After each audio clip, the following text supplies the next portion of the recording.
ask the questions from some members of the public eh. Totoo bang niregaluhan mo, Engineer Hernandez, si Engineer Alcantara ng GM truck? Humingi po siya. Humingi po. Doon po sa may project namin na, doon po sa may sharing namin ng project na 40 sa kanya, 20, 20, at saka isa pong 20. Doon po ibinawas yung pambili po nung GMC. Kano bili mo? Kano bili mo? Parang ano po, nasa mahigit po sa 10 million. Your Honor. At sa dealer mo binili? Dito po sa may ano, sa White Plains po. Doon po malapit eh, Your Honor. Bandang sa may Katipunan po.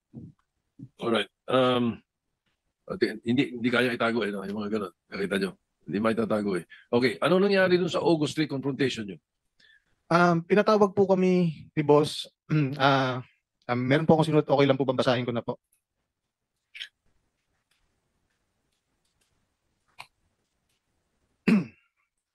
Noong August 3, 2025, pinatawag kami ni dating District Engineer Henry Alcantara na noong panahon yun ay naitalaga na bilang Assistant Regional Director ng Region 4A. Ang buong opisina upang pag-usapan ng issue ng flood control projects sa aming distrito. Nagulat na lang po kami ng kaming dalawa ni Engineer JP Mendoza na pinapaako po sa amin dalawa lang ni JP Mendoza ang problema sa mga flood control projects. Siyempre po hindi po kami pumayag. Doon po nagsimula ang paninira at pagdiin sa amin sa mga anomalya. At pinalalabas si D. Alcantara na kami lang ang mastermind ng lahat at wala siyang alam. Tinakot pa niya ang mga kasama namin sa opisina na kapag hindi kumampi sa kanya, idadamay niya sa amin dahil pinapalabas niya na niya sa kanilang lahat na hawak niya raw ang ebidensya para madamay sila.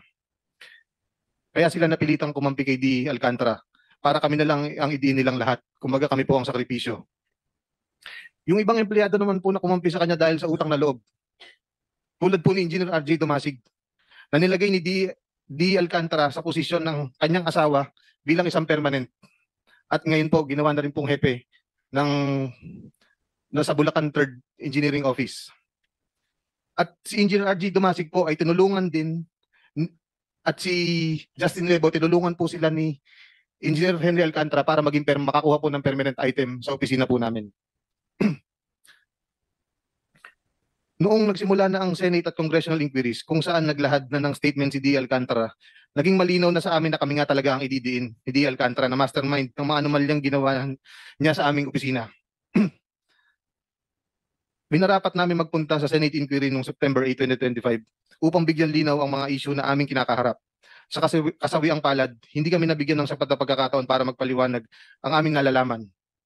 Bagkus parang kami ang naging primary suspects at sa ginagawang investigasyon. At ito nga po ay nauwi sa pagkukontempt po sa akin. Okay, hindi. Tinatanong ko lang ano nangyari sa August 3 na confrontation eh. Okay. Nasaan anong role dito ni Engineer Bernardo? Si Boss Henry po, matagal na pong kasama ni Boss Henry si Boss Yusek Robert Bernardo. Yusek. Opo. At base po sa sinabi ni Boss Henry sa akin, si Yusek Robert Bernardo po ang nagmamanipulate na ibang senatorial funds po na bumababa sa aming opisina. Nasaan si Yusek Bernardo? Wala po akong idea, Your Honor. Engineer Alcantara, you were raising your hand. Go ahead. Your Honor, sinasabi niya po na tinakot ko yung mga hepe. Actually, they have submitted their affidavit in central office on what happened on August 3 po, no? Personally po, pinatawag ko po talaga sila upon the report of JM Ramos. At hindi po totoo na tinakot ko po yung mga tao. Actually po, they have the affidavit po. And kung pwede po, Mr. Chair, Your Honor, pwede po natin silang tanungin kung sila po yung tinakot ko. Ang sinasabi ko lang po sa kanila ay magsabi ng katotohanan during kung ano ang nangyari sa meeting na ako galit na galit sa dalawa. At sinabi ko po sa kanila, aminin nyo sa kanila na ako hindi involved dyan. Yun po magpapatunay, Mr. Chair, Your Honor. Andiyan po si Ernesto Galang, Ruben Santos, JM Ramos. Sila po ang makapagpapatunay. Hindi ko po sila tinatakot po. Andiyan po si Accountant June na sila po yung umamin tungkol po sa Ghost Project. Wala pong katotohanan ng pagtatakot po. Kasi po, kahit ano po gawin ko doon, kung ayaw naman po nilang mag-explain na affidavit, hindi po nila gagawin yun. Kasi madadamay po sila. Sasawsaw pa po ba sila sa senaryo na to? i-release pa po ba nila yung kanilang sitwasyon?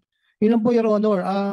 Andiyan po yung mga tao, pwede po natin sila ipatawag para po makapagsabi na wala pong takutang nangyari po rito, Your Honor. Yun lang po, Mr. Chair. Salamat po.